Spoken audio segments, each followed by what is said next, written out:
Agency గిరిజన ప్రాంతాల్లోని సేద్యమంతా వర్షాధారమే.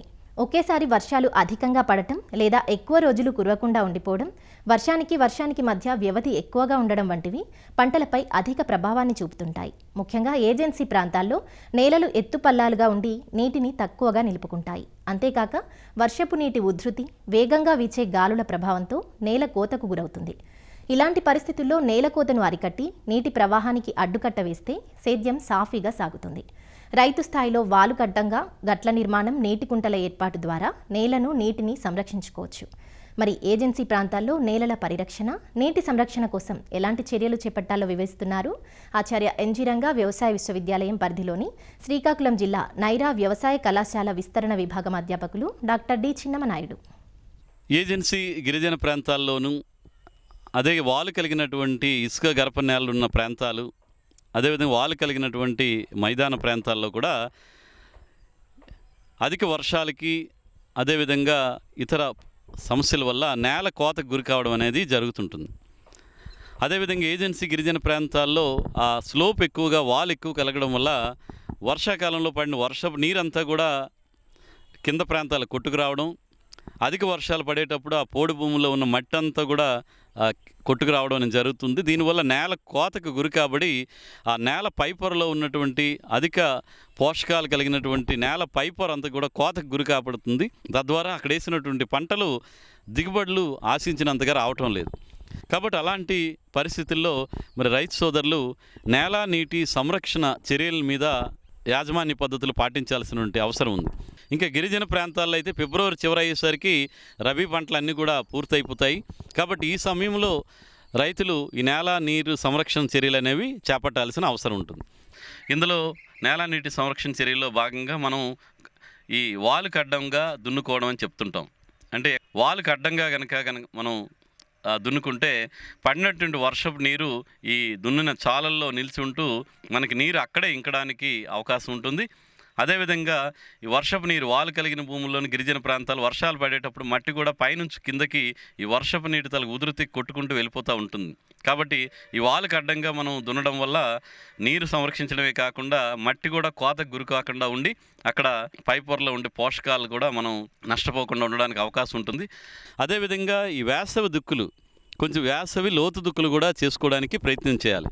MB plough సహాయంతో కనుక, అంటే రెక్కనాగల సహాయంతో కనుక మన పొలాలను దున్నుకుంటే అక్కడ పడినటువంటి వేసవి ఏప్రిల్ మే నెలల్లో పడిన వర్షం అంతా కూడా మన పొలంలో నిల్వ ఉండి నీటి నిల్వ సామర్థ్యం పెరుగుతుంది.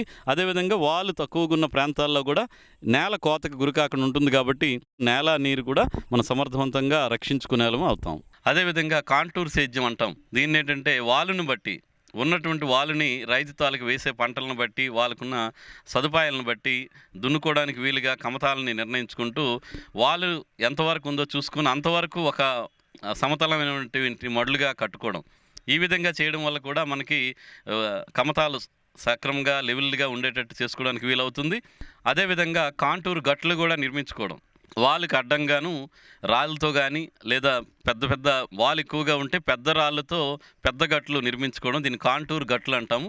మనకున్నటువంటి ఈ పంటల తాలూకు సాగు విధానాన్ని బట్టి దున్నుకోవడానికి వీలుగా 5 మీటర్లు లేదా 10 మీటర్ల దూరానికి ఒక గట్టు వచ్చే విధంగా అక్కడే గిరిజన ప్రాంతాల్లోనూ పోడు భూముల్లోనూ దొరికిన రాళ్ళతోనే మనం కనుక కాంటూర్ గట్లు కనుక వేసుకోగలిగితే ఈ విధంగా కూడా వర్షపు నీటి తాలూకు ఉధృతి చాలా వరకు తగ్గుతుంది.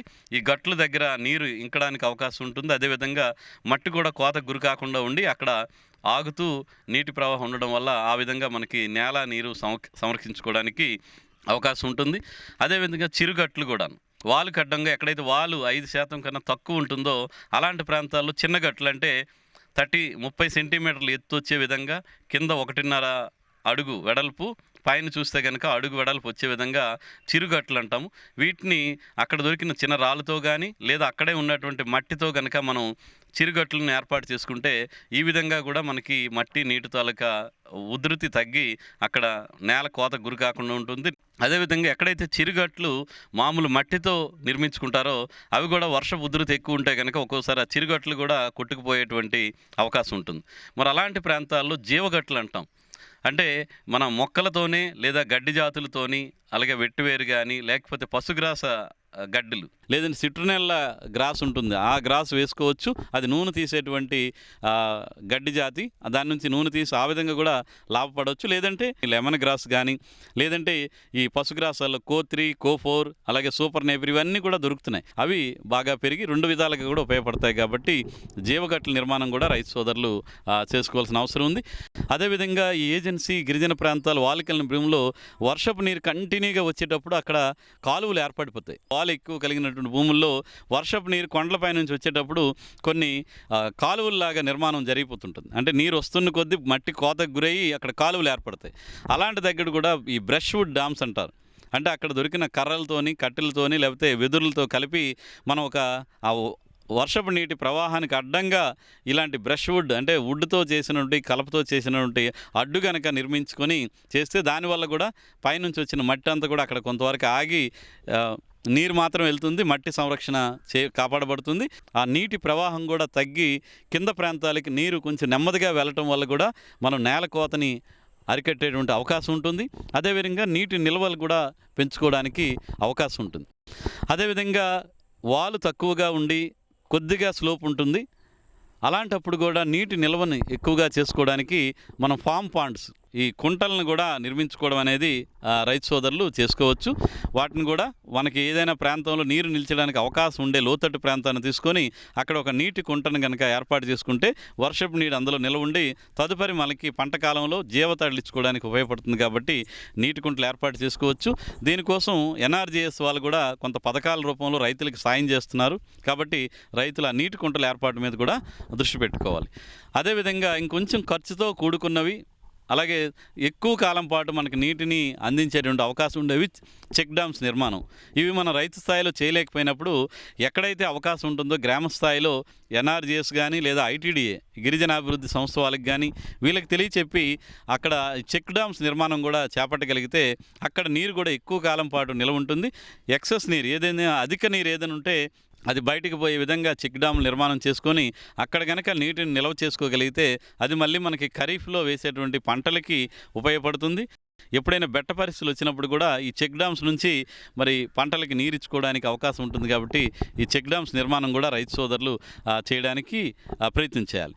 అదేవిధంగా ఈ వాలు కలిగిన భూముల్లో కానీ, పోడు భూముల్లో కానీ చూస్తే కాంటూర్ కందకాలు అంటాం.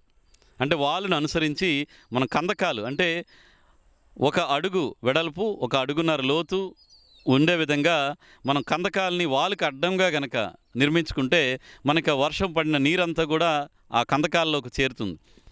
ఎప్పుడైతే ఈ వర్షపు నీరు ఆ కందకాల్లో చేరుతుందో అక్కడ నీరు నిలవించబడి ఆ చుట్టుపక్కల ఉన్నటువంటి పంటలన్నీ కూడా వేరు వ్యవస్థకి నీరు అందేటువంటి అవకాశం కలుగుతుంది. తద్వారా పంట సంరక్షించబడడం, అదేవిధంగా పంట కూడా మనకు అదనంగా మంచి పంట తీసుకోవడానికి కూడా ఉంటుంది. కాబట్టి ఈ వాలు కలిగిన భూముల్లో ఈ కాంటూర్ కందకాలని ఏర్పాటు చేసుకోవచ్చు. అదేవిధంగా తోట చుట్టూ కూడా ఎవరికైనా తోటలు ఉంటే కనుక తోట చుట్టూ కూడా ఈ కందకాలను కనుక ఏర్పాటు చేసుకుంటే పైనుంచి వచ్చిన నీరు, మట్టి కూడా అక్కడ ఆగి మనకి నీటి నిల్వ శాతం కూడా పెంచుకోవడానికి అవకాశం ఉంటుంది. కాబట్టి ఈ కాంటూర్ కందకాలని ఏర్పాటు చేసుకోవచ్చు. అదేవిధంగా ఎక్కడైనా ఈ జీడి తోటలు కానీ, మామిడి తోటలు వాలు కలిగిన భూముల్లో కనుక వేసుంటే వాలుకి అడ్డంగా మొక్క పై భాగంలో కనుక మీరు చిన్న చిన్న ఈ కందకాలను ఏర్పాటు చేసుకుంటే తద్వారా కూడా ప్రతి మొక్కకి కూడా పడినటువంటి వర్షపు నీరు అక్కడ బాగా నిల్వ ఉండి ఆ మొక్క బాగా ఏపుగా పెరగడానికి, నీటి ఎద్దడికి గురి కాకుండా ఉంటుంది. కాబట్టి కందకాలను కూడా మనం వాలు కలిగినటువంటి భూముల్లో మనం ఏర్పాటు చేసుకోవచ్చు. రైతులు ఈ నేల నీటి సంరక్షణ చర్యల తాలూకా ఆవశ్యకతను గుర్తించి ఈ ఎవరైతే ప్రభుత్వ పథకాలు ఉన్నాయో ఆ పథకాల గురించి మీకు దగ్గరలో ఉన్నటువంటి రైతు భరోసా కేంద్రాలను కానీ, వ్యవసాయ శాఖ కేంద్రాలను కానీ లేదా కృషి విజ్ఞాన కేంద్రాలను కూడా మీరు సంప్రదించి ఈ వివరాలన్నింటినీ కూడా మీరు తెలుసుకొని ఈ వేసవిలోనే ఈ నేల నీటి సంరక్షణ చర్యలు చేపడితే తదుపరి మనం ఖరీఫ్లోను, రబీలోను వేసిన పంటల్లో నేల తాలూకు సమస్యలు కానీ, నీటి తాలూకు సమస్యలు కూడా చాలా వరకు తగ్గి అక్కడ వేసిన పంటలు మంచి దిగుబడులు తీసుకోవడానికి అవకాశం ఉంటుంది.